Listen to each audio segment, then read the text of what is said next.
Welcome to RPG Book Club, the podcast where we play a little bit of a video game and talk about how it makes us feel. I'm Sam. I'm Bernard. And I'm Trish. I like how y'all are laughing at my joke that I said before we started recording in earnest. I can't help it. I'm a silly girl. And listener, you don't get to know what that joke was. Nope. Today we will be continuing our playthrough of Lufia II, Rise of the Sinistrals, covering up until we defeat the monster summoning guy and lose a party member. He has a name. But I liked how Trish said monster summoning guy, and so I put it in my notes. But before we get to all of that, how was everyone's week? So, I have a mysterious, bad pain in my head and neck. Oh, I hate that. For the past couple days. I hope it's not anything serious. My insurance is changing. Well. My insurance is changing at the beginning of next month. So we're recording this in very late March. So I kind of don't want to start seeking medical help until my insurance changes. Because, I don't want to see a doctor and then be trying to get a referral if I need one, and then my insurance changes and blah. But my bestie came over and talked to me to distract me from the pain and brought me Aleve, which is a painkiller I haven't tried, so I'm trying it, seeing if it works. Fun fact, redheads are genetically predisposed to be highly resistant to painkillers, which is a fun fact, but not a fun reality to live with when you're in pain. No. That sucks. We also need, apparently we need a lot more anesthesia when getting anesthesia. So some people on Reddit were apparently saying that Aleve can... Some redheads on the redhead subreddit were saying that sometimes Aleve works a bit better for them, so I'm trying that.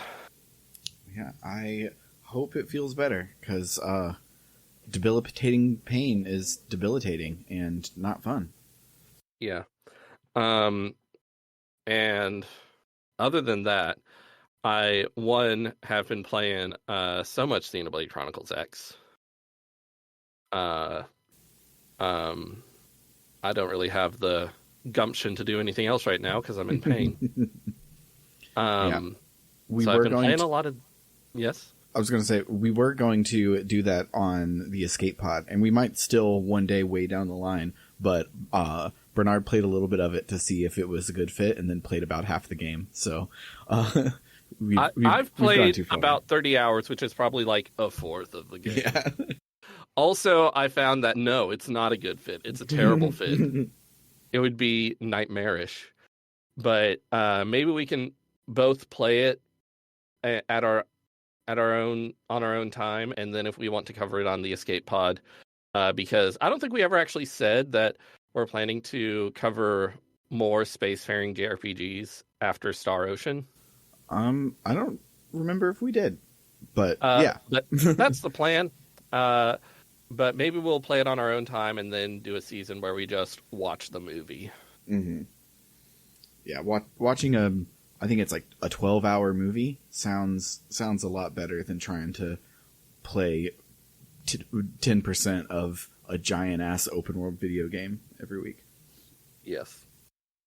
And they had the Switch 1 Direct, the weird Switch 1 Direct that's really close to the Switch 2 Direct that is going to happen on the day this episode comes out.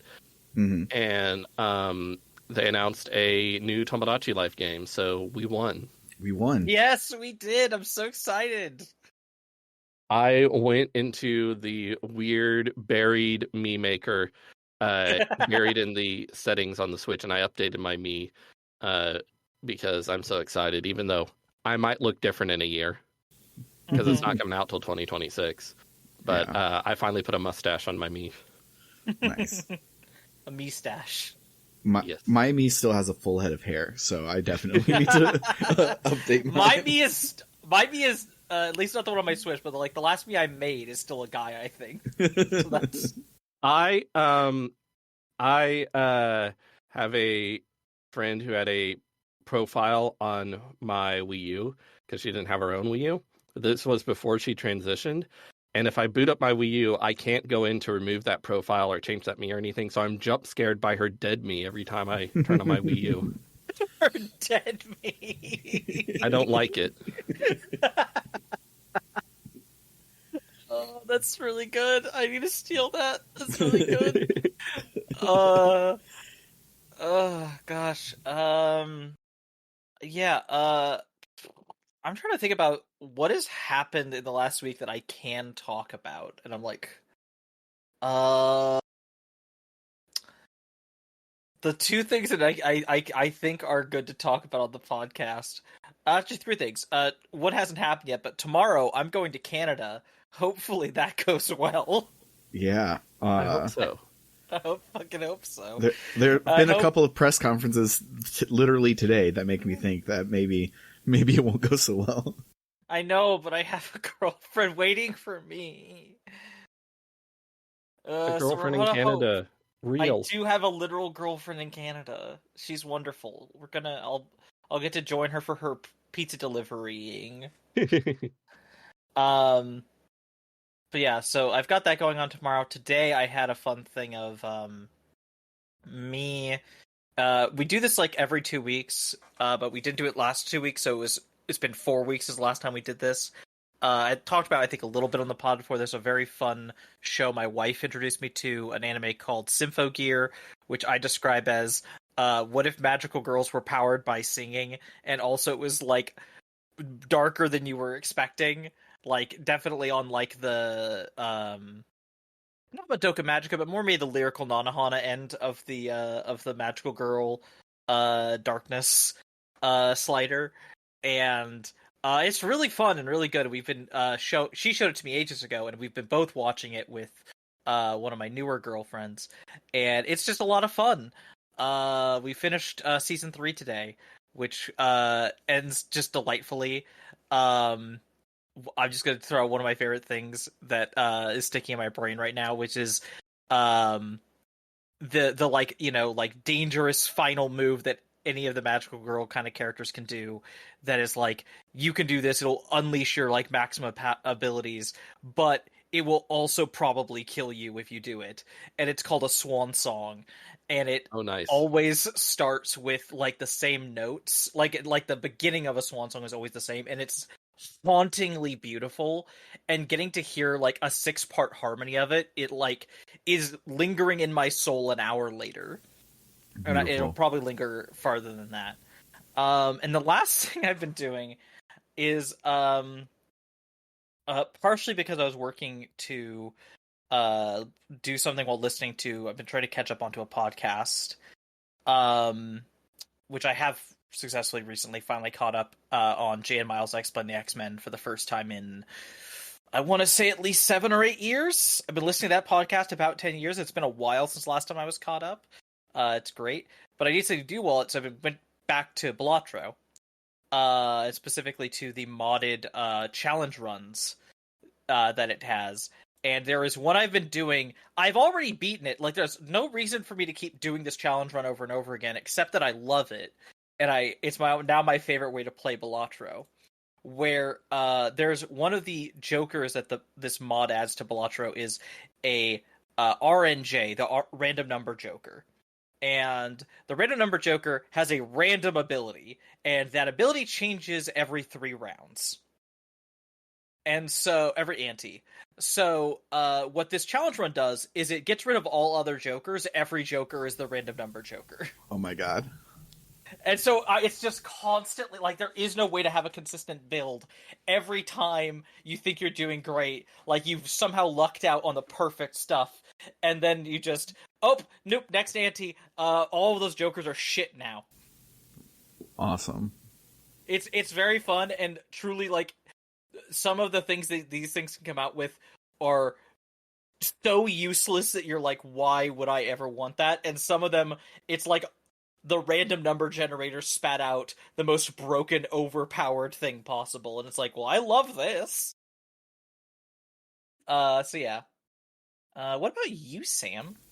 I got karma'd the fuck out this week. So Monday and Tuesday were like extremely bad ADHD days at work. I couldn't get anything done.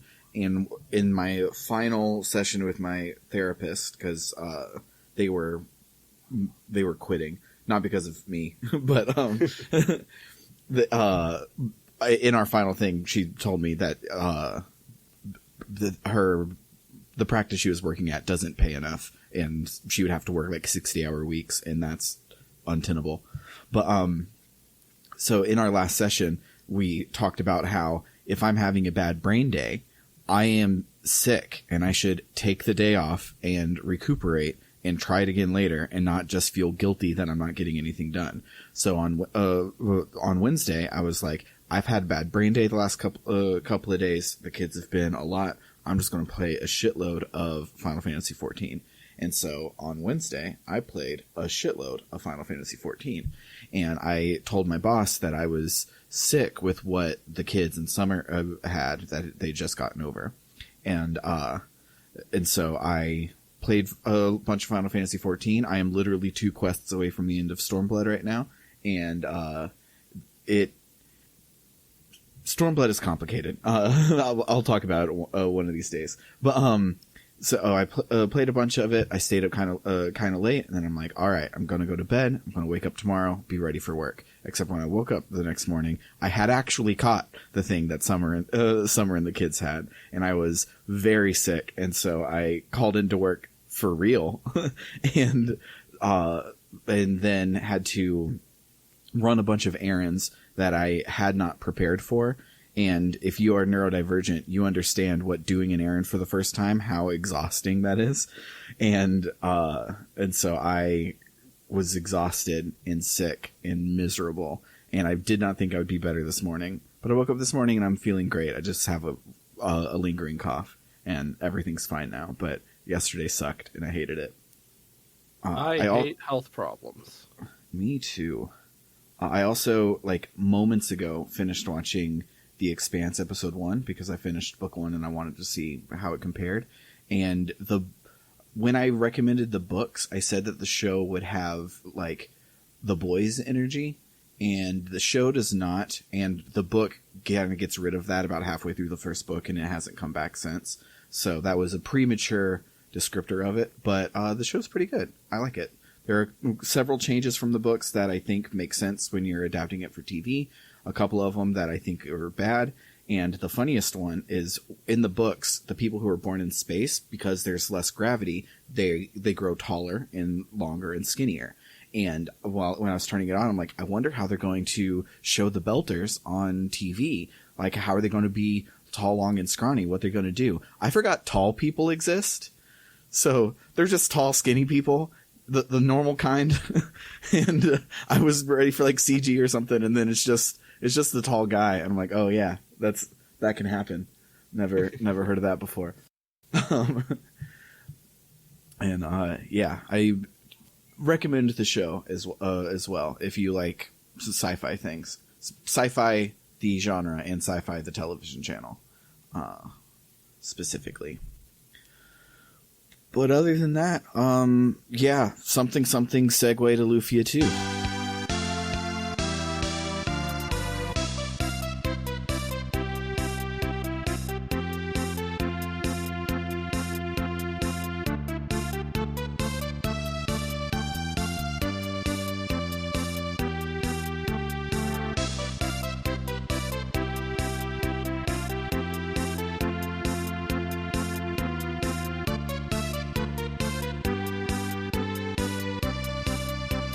To which Bernard says, guys, you don't have to segue every time. You don't. Trish did the notes this week because I was in severe pain and needed to take something off my plate. Mm-hmm. And I was happy to do it. Thank you so much. You are so welcome. You have both stepped in for me when I needed it. I'm happy to do the same on your end. Now, after our heroes got married, spent a year together, had a child, then watched that baby get kidnapped by our least favorite reoccurring monster summoner, it is time to head to the North Lighthouse and get him back. This might surprise you, but this lighthouse? Not only full of monsters, but puzzles too. At the very start, you have things split off to a right side and a left side, and the left one is barred almost immediately by a key that you need to get by climbing all the way up on the right side, and then you can go back down to the left side and do all of that. And when you reach the true top of the lighthouse, Maxim and Salen's baby is just kind of sitting in the floor in the corner. So, of course, they run up to go get him, only for Idura to summon in. He's under orders to end Maxim's bloodline and threatens to kill their son if they take another step. But this plan fails miserably when Iris teleports in, grabs the baby, then moves him out of Idura's reach, giving our heroes the chance to close in and kick this guy in his teeth. That actually turns out to be a little easier said than done. This might just be due to my forgetting to buy weapons and armor in the last city or two, but this fight was ridiculously hard on my end. The guy has a powerful hit-all attack called Plasma Blaster, and he also sometimes summons a minion who's able to heal him or provide a second source of damage. How did you two feel about this fight? Well, you only have 2 characters. Yeah, that's the other thing. 2 characters makes it really hard. And when you fight him many times, usually you have 4 characters, and like you can have one character continuing to whittle down his health, 2 characters taking out the minion, and 1 character healing. But you have a lot fewer options when you have just 2 characters. Yes, agreed. Mm-hmm. What about you, Sam? It was hard because you only have 2 characters, and you guys have been feeding your pets, so they work as a third party member. I have not, so my third slot was not helping at all. So I will actually tell you that doesn't matter that much, even if you have been feeding your pet, because here's the thing about the pets: if they take a certain amount of damage, they either get knocked out of the fight or retreat. And if he does his Plasma Blaster, like, at least twice, that's enough to either take out even a third stage pet. It's enough to either take it out or make it run away. So it's not going to last more than a couple rounds. Okay. Yeah, the pets, they dip pretty quick sometimes. Okay, so it's there not are just other bosses where they're more helpful, but if your boss is doing hit-all attacks every round, the pet's gonna dip. Yeah. Regardless of how difficult or simple you found this tussle, when it ends, Idura seems to explode into light, but as we will very soon find out, he just teleported away again because it's his favorite thing to do. Our heroes rush over to their son and ask Iris what the hell is happening. After all, wasn't this all supposed to end with the defeat of Gades? Gades? Gades, We're going with Gades. Gades. Well, it was, but the thing is, Maxim was actually supposed to die in that fight, which truly would have brought a lasting peace to the world, but our red-haired, energy-laced jerk just had to go and survive, which is evidently a huge problem. Iris stepping in to help changed the timeline, and now she can't tell what's going to happen next. Why does Maxim surviving and having a kid change things for the worse? Don't worry about it. I thought this was an interesting twist. I did too. I really liked it. I'm just also like that, like finding out, oh yeah, no, you living has made everything worse. Yeah. Of course, Iris, as is her style, leaves before fully explaining everything. Oh yeah, no, she's only able to give like a quarter of an explanation at best before she has to book it. Yes. She's busy. She's busy. She left a meter running. She's really got to get back before her car gets towed. Yes. You understand. Anyway, evil is rising once more, which means Maxim is going to need to fight, because, that's how the game works.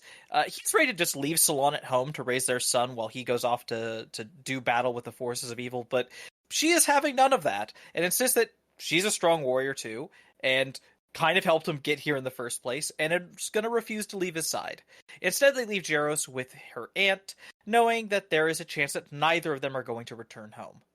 Foreshadowing! Or I guess backshadowing, since Backshadowing. that is what happened at the start of the first game.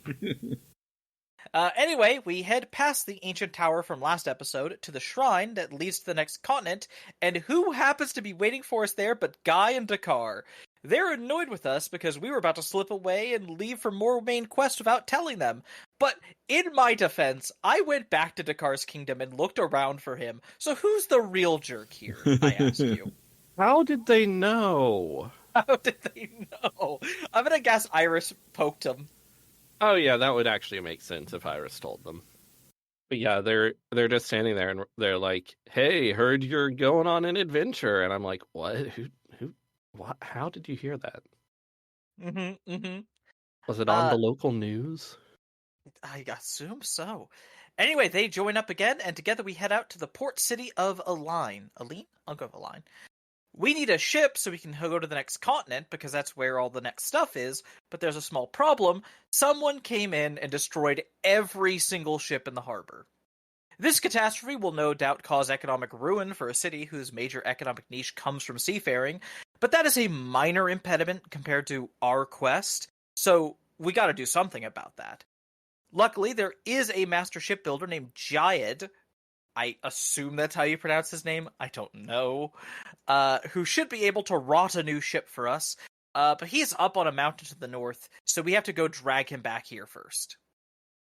Going through this mountain dungeon, we pick up a new tool for our arsenal, fire arrows, which allow us to burn through a bunch of grass in just one shot, so long as all of it is on screen when you fire it. At the top, you find Jayed, but he doesn't want to go home just yet, even with this major ship issue, because there's this tree nearby, and it's made out of a special wood called phantom wood. And the only problem is it's being guarded by some really powerful monsters. So we promise to fight them for him so he can get to the tree. We do that. It's 2 lions. We have faced worse. Once we get to the wood, and there is a delightful scene where he's ready to walk back to the town, and we're like, no, we have spells for this. We can just warp over. And he's like, whoa, I've never warped before. And it's just like this weird little fun, like, in-universe, what is it like to get around using this spell, and why doesn't everyone use it? Apparently, answer, if you're not used to it, it gets you kind of sick. We get back to a line, and Jayed tells us that making the ship should just take a couple of days, and we should just wait around in town. He works fast. He I'm pretty sure building a ship would take longer than that. I think even Frankie from One Piece would take longer. Immediately, Guy and Dakar run off to do their own things, leaving the married couple to... Well, there's not really that much to do. You're literally not allowed to leave town. And so, like, if you want to do shops and stuff, you can, but there's not, like, activities here. You just sleep in the inn twice, and then you go to the docks, and then bam, the ship's done. I love how he's like, it'll take a couple days, and literally what you have to do is sleep at the inn twice. I love that. No, it occurred, like, I was trying to figure out, like, is there anything I'm missing? Is there a flag somewhere here in the town that I have to find? And it's like, no, my first instinct of just sleeping in the inn twice was correct. And the inn does cost 10 coins, which of course you have, because that's extremely small amount of money. But I wonder what happens if you don't have any money or anything to sell, because presumably that is possible. I assume he just lets you stay for free, but maybe there might be some cute dialogue or something. I was wondering the exact same thing. Like, I've watched too many of that one guy's videos about soft lock picking when it comes to Pokemon games, to be like, I mean, if you get rid of all your money on items and then toss all of those items away, you can't leave the town. So what do you do? Yeah, I rotate my saves in RetroArch, my save states, so I'll go back and I'll try it and I'll see what happens. I'll report back next week. Do. Now, unlike last game, we aren't able to manually sail around the game world, but honestly, considering that means we don't have to deal with the random battles that entails, I don't really mind. Instead, we're just told, hey, there's 2 different places you can go. You can go to Grubrick, which is where the ancient cave is, and holy shit, I'm sure we will talk about that soon in our Mem-Moms, because there's some interesting things to talk about there. And then there is Narcissus, which is how I'm going to choose to pronounce that, which is actually where we need to go next. Almost immediately after we reach this new continent, a mysterious melody plays, causing all of the women around us to walk off in a trance, except for Salon. She's fine, which our heroes contribute to her not being a maiden, which I would be Yikes. annoyed about that, but she did literally just have a kid, so I guess fair? Yeah, but it's just like Dakar just straight up says, it must be because you're unchaste. Yeah, And I'm like, dude. yeah, she's married. Regardless, all of the women have gone to the Tower of Sacrifice, which isn't an ominous name at all. You dungeon up a few floors, and then you dungeon up a few more, until you finally reach all the women. 3 of our heroes immediately rush forward, but that was actually a bad idea because a cage rises and traps them in with the ladies. It's Idura, because of course it is, and he monologues about how he's going to sacrifice these women to resurrect Gades, only to then remember Dakar didn't actually fall for this. That's right, our lovable strong himbo comes in, sweet-talking one of the capture girls before standing ready to face Idura solo. But the villain just lowers the cage and teleports away, seeming to give up. Hooray! But then Dakar walks over to talk to the women, and the cage rises up again, and Idura returns to laugh about how easily he got tricked. This was so funny. So funny. Also, I like to think that Dakar didn't actually sense a trap. He No, just definitely not. got distracted as they entered, and so he didn't follow them into the trap. That's my headcanon. Mm-hmm. But fear not, our warrior refuses to back down, literally ramming his head into the cage bars over and over again until he's able to bust a hole in the trap. At which point, we emerge to fight Idura again. He's stronger now, but we also have 4 party members, so it's way easier. Idura is defeated once more, the women are safe to return home, and we just sort of wander around until we find the village of Karloon. I could be wrong. I don't remember anything pointing us to the next part of the game. I think there's 1 or maybe 2 NPCs in Narcissus who mention Did they mention the shrine?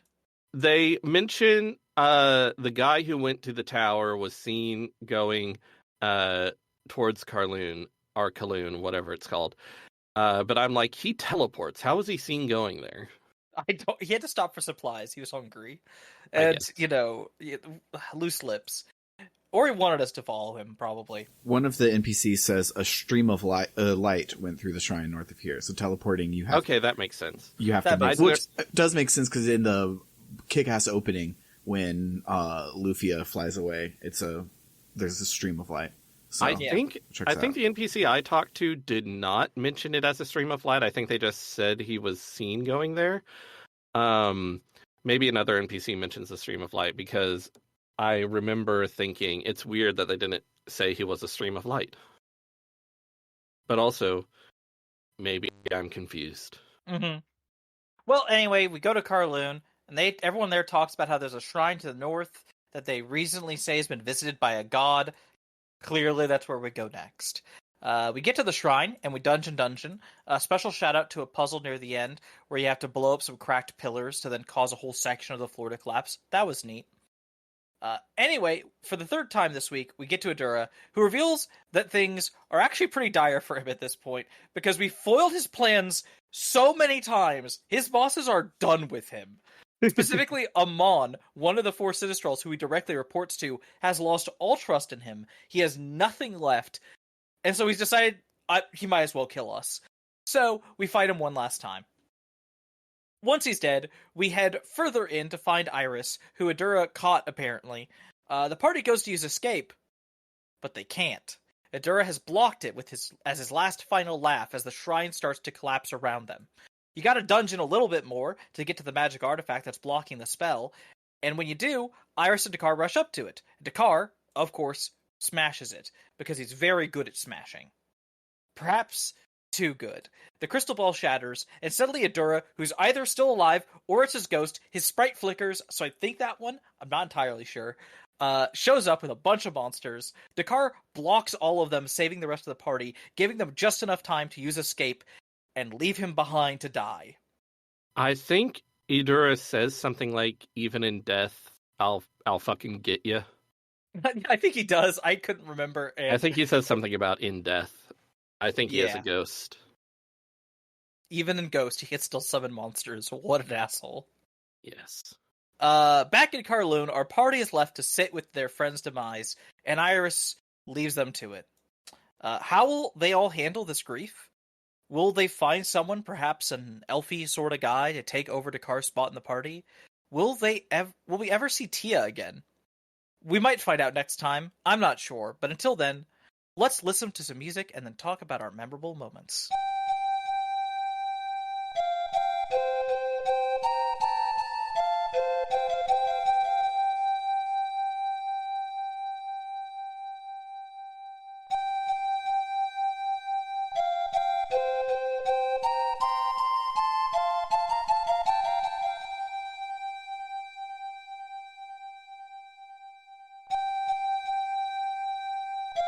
I wonder if we warp back to the first town, if Tia's there running her No. shop. I already did it. She does it. Oh, weird. You go there, Where and did she go? Chandram's like, there's a lady there who's like, oh, I'm minding the shop while Tia's gone. She's out looking for the dragon egg so she can wish for a boyfriend. Pulling a Bulma. Yes. So I did mention the ancient cave, and I haven't gone to do it yet, but I have read up on it, and holy crap, it's so interesting. I did a run of it, which turned out to be a bad idea because it took me like over an hour. So I was like, oh shit, I hope I can finish the game in time, even though I've sunk a lot of time into this. But it's really neat. It's like just straight up an old school roguelike, which is weird. Like this was before roguelike or roguelike or roguelite were words people said in press conferences. Yeah. But straight up, you enter, you start at level 1, and you don't have any items except for 10 potions. And you find weapons and items and spells along the way. And you fight monsters and level up, and it gets progressively harder. And yeah, it's neat. And you can find blue treasure chests, very rarely, which have items that you can take out of the dungeon and keep, but you can't bring them back into the dungeon. You just get to keep them when you leave. It's a really fun idea. Yeah, so there's no like a lot of modern games with similar ideas, they let you keep something or make some sort of progress that you can carry over the next time you go in. But as far as I can tell, there's no carrying over progress between runs. Yeah. It's just fresh every time. The speedrun for Lufia II Ancient Cave is a good time, and I recommend watching it. There was one at GDQ. It feels kind of recent, so it was probably 9 years ago, because I've been watching for like 16 years, turns out, or whatever. It's been a long-ass time. So, yeah, I don't remember which one it is, but it's a really good, fun speedrun, and that's when I learned that Lufia 2 had an ancient cave in it, and I was like, "Oh my god, this is the coolest shit." And which is and why it's I was literally I was reading is like a lot of other games after this, people modded it, like ROM hacked in ancient cave modes into other games because this was just so fun. Why wouldn't you want to do that? Yeah. Yeah, so I'm really excited to give that a try, and I can imagine it being very fun because like this is like. The gameplay in this game is good. It is a fun game to play, and getting to do a roguelike like with it, I'm fine with that. That sounds like a delightful time. Yeah, and like I had a few moments where I found a really powerful weapon randomly and I just popped off. It was great. It was a fun experience. Though for the first 20 levels, you'll want to fight every battle because they're easy. But once you get to level 21, or maybe it's either 20 or 21 where it starts getting a lot harder and you might want to skip some battles. Because they're dangerous and you don't have a lot of healing. The scene with Dakar not falling for the trap and then falling for the trap and then breaking out of the trap was really funny. It was so funny. I adored it. I knew he was going to die, so I was kind of wondering if he was just going to like have physical trauma from ramming into the door a bunch of times and that's how he dies. But no, he died because a ghost summoned monsters. So I looked to find the Ancient Cave GDQ speedrun, and it was a RPG limit break run in 2016 is when they did it. But last year, or no, year before last now, because it's 2025, Puexel, love him so much, he ran Lufia II the full game at GDQ. So I was getting two different runs smushed together in my brain. But you were right that it was 9 years ago. That's true. Time passes. It does. This game keeps being really good and having scenes where I'm just like, what? Mm-hmm. Like the whole running gag of Dakar trying and failing to be a womanizer and Guy wanting to as well, and Dakar being like, don't you have a girlfriend? I just never found those scenes funny. Agreed. I could tell they were supposed to be funny, but I was just like, Yeah, I honestly, I didn't include any of them in my notes because I get to the point where I was just like, I'm just gonna skip this dialogue. I get it. I've gotten the double act here. I don't need more of it. You gotta press the I get it button. Exactly. I'm not even like sure there are it's sort of problematic, but mainly I just don't like that it's boring and I don't like it. Mm-hmm. Yeah. Yeah, it's there's like in the 90s there are specific like Japanese media low-hanging fruit jokes, of which this is one, and it is the least funny one. The only funny one that I like is Guy Who Likes to Eat. Guy Who Likes to Eat is a fantastic anime trope, but it's relatable. It's very true. My only problem with Guy Who Likes to Eat is when it is the only fat person in the show. Oh yeah. And it has to be strong guy is carbo loading, likes to eat. That's when it's funny. Yeah. Like when Goku likes Naruto. to eat, it's very funny. Mm-hmm. Anything else to say about this week before we wrap it up? I played most of it a while ago. I'm trying to remember what else there was. You already mentioned it, but the scene where they talk about warp just as a real thing that exists in this world, and they're like the Jayad's like, oh man, I feel weird, and I think Salon says, yeah, it's warp sickness, it happens, and Jayad like gets defensive and is like, no, I'm a sailor, I don't get motion sick or whatever, if I recall correctly. Yeah, no, I really enjoyed it. It's a fun thing. Even in Lufia 1, there was an aspect of this where characters would be like, quick, use escape so we can get out of here. Mm-hmm. I really enjoy it in a JRPG where they like the spells that we would see in normally, like, you know, a spell or like escape or warp. It's like those are convenience features because this is a video game, and we tend to think of that as like not necessarily diegetic. In the same way we might think of a lot of the puzzles, but the way that this game's like, no, those are diegetic. Those are actual spells that people in the world use. And they have physical effects on their bodies. It's like, that's really fun. I enjoy that. Not for levity, but a similar moment happens in Final Fantasy V that is iconic for a lot of people, including me. That one's more of a tearjerker moment, but the bringing in game mechanics as a diegetic way to talk about how these people live in their world is fun. I'd like it. There's also the great part in Final Fantasy IV where there's like the ice wall they can't get past. So they're like, Rydia, you're a spellcaster, use fire. And she's like, can't use the fire spell up to that point because it turns out she has trauma from her village being burned in a fire. But then she like overcomes it and uses the fire spell, and now she has the fire spell in battle. It's really cool, and that's a really early JRPG. Uh-huh. Mm-hmm.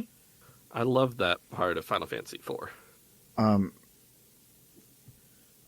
All the Final Fantasy are running together in my brain. 4 is Spoony Bard, right? Yes. Yes. Okay, so Cecil and all that. the Spoony Bard scene is another one in the same game. He's the guy's trying to cast Meteor, and Meteor always costs 1 more MP than he has. He can't do it. He's not good enough. He can't cast Meteor, and it's cool. Yeah, he wants to like, he has the spell Meteor in his spell list, but he's doesn't have enough MP until he gets to a really dramatic scene, and then yeah. Did y'all see that Polygon interview with Ben Schwartz where he was like talking about Final Fantasy IV, but he couldn't remember the names of any characters, and he was trying to talk about Tella, and he was like, Torah is our holy scripture. That is so relatable, honestly. I mean, I called him the Spoony Bard guy. I could not remember his name either. Yeah. He's Tella. Man, I love Final Fantasy IV. Yeah. I just really like oh god, my brain. Lufia 2? I mean, yes, I do really like Lufia 2. Lufia 2 is very fun. I was thinking more... Oh no, my brain. Oh, you brought up the Ben Schwartz thing, and my brain just goes to just... Oh, Ben Schwartz is pretty fun. And that takes me to... I really need to take someone else through DuckTales again, because I want to rewatch all of DuckTales again. It's so good. Ben Schwartz is so good in DuckTales. Everyone in DuckTales is great. He plays one of the triplets. He plays Dewey, the blue one. Yeah. Mm-hmm. He plays Dewey. Doug Moynihan plays, or Bobby Moynihan plays Louis, the green one, and then Huey is the actor who played Abed, and I never remember his name. I think his name is Danny Pudi or something like that. Yeah, Danny Pudi. That's correct. Danny Pudi plays Huey. That is a great trio. It is. And then you got David Tennant playing Scrooge McDuck. Yeah. Yeah. And you've got very, Catherine very good. Tate playing Magica Dispel. And you've got Michelle Gomez playing Scrooge McDuck's sister. Wait, Catherine Tate is in it? Yeah, Catherine Tate is Magica Dispel, and she's so fucking good. Yeah. I love how David Tennant and Catherine Tate keep getting cast together and things. I know. Like they were in so good. I think they were in a production of Much Ado About Nothing together. They were. There's a lot of good adaptations of Much Ado About Nothing. It is a Shakespeare play that has, like, if that's one you really enjoy, you have a feast of adaptations. But that's maybe the best one. It's so fun. I would love to see. I've said this multiple times recently. I've talked about this particular play with like 5 people in the last couple of weeks. It's wild. I feel like more than any other Shakespeare play, I need a version of Much Ado About Nothing. I want to see a staged Much Ado About Nothing where it is not completely gender switched, but where the main couple is sapphic instead. Like make the main dude a butch woman. Like it would be a fire. It would be incredible. I actually saw a production of Much Ado About Nothing at the Globe Theatre while I was in London briefly. That's incredible. It was so much fun. That show is so much fun. I have a confession to make. Okay. I have never consumed a piece of Shakespeare media all the way through. I watched most of Romeo plus Juliet and a little bit of the old one with the boobs in it. And that's the extent of my Shakespeare knowledge whatsoever. You should watch the movie of Hamlet starring David Tennant and Patrick Stewart. Yeah, that's a very good one. I think last time I revealed this, which I mean, I guess that makes this not a reveal. I think you told me to watch Hamlet. I was like, that one sounds great, and I downloaded it and put it on my Plex. But I will not watch him film. Cannot sit down for 90 minutes and have It's a hoo-ha. hard. David Tennant is definitely my favorite Hamlet I've seen, and Patrick Stewart is Patrick Stewart. I see. My thing. You say this. My sister has said multiple times recently. We've been talking about stuff, and she'll be like, Yeah, at some point, if I want to understand these Shakespeare references, I should like read some Shakespeare. And I'm like, no, you don't read some Shakespeare. See a performance. And yes, adaptations exist and they're good, and those will serve us if you need them. But theater exists. You can see a play, and there's a Yeah, person on stage, and they're stage doing the dive is great. Shakespeare, and I've seen a that's the best way to experience Shakespeare, in my opinion. I've seen at least a couple live productions of Hamlet. If I recall correctly, I saw a production of Macbeth that was like outside in like a backyard. Incredible. This was also in London. It was weird. I don't think we have. I think we're pretty thoroughly exhausted on material about the game we're supposed to be talking about. Speaking of Macbeth, we should probably refer to that one series as the Zemurian RPGs. We should. Absolutely. When we're on this podcast, because curse. It's so cursed. Maybe that's our problem, is that we named the podcast after the series, and so we had to say it over and over again. But yeah, short episode, and about half of it was an after show, but it's all good. We will be doing something special for after show this week, so stay tuned for that, happening on Friday when you're hearing this. So for now, though, that'll do it for the week. So if you like what you heard today, you can head on over to www.rpgbook.club, where you can donate to help support us. If you do, you'll get some extra benefits. At $1 a month, the Gadabout tier gets access to our bonus feed, where we have after shows for every episode, as well as bonus seasons of the show that are backer only. At $5 a month, the Warrior tier gets the above, but I also read their names at the end of every episode, kind of like this. Shoutouts to Frost Terror, Dragon Slayer 19, Kale Dronis, Freddy Rodriguez, Ron 524, and JFro Prime. And then at $20 a month, the Luminary tier gets all of the above, plus a one-sentence shout-out to whatever it is they're passionate about. So shoutouts to El Tantavi, who wants you to check out Aftermath.site, a worker-owned, reader-supported news site covering video games, the internet, and the cultures that surround them. Shoutout to Vimke, who says, whenever Gideon had been made to go through those doors as a kid, she'd screamed like she was dying. And then shoutouts to It's Clear Time, who says, for you TTRPG nerds, check out Fabula Ultima. I'm not affiliated with the game, I just think it's neat. For RPG Book Club, I've been Sam. I've been in pain. And I've been dysphoric. Toodaloo, folks. Bye-bye.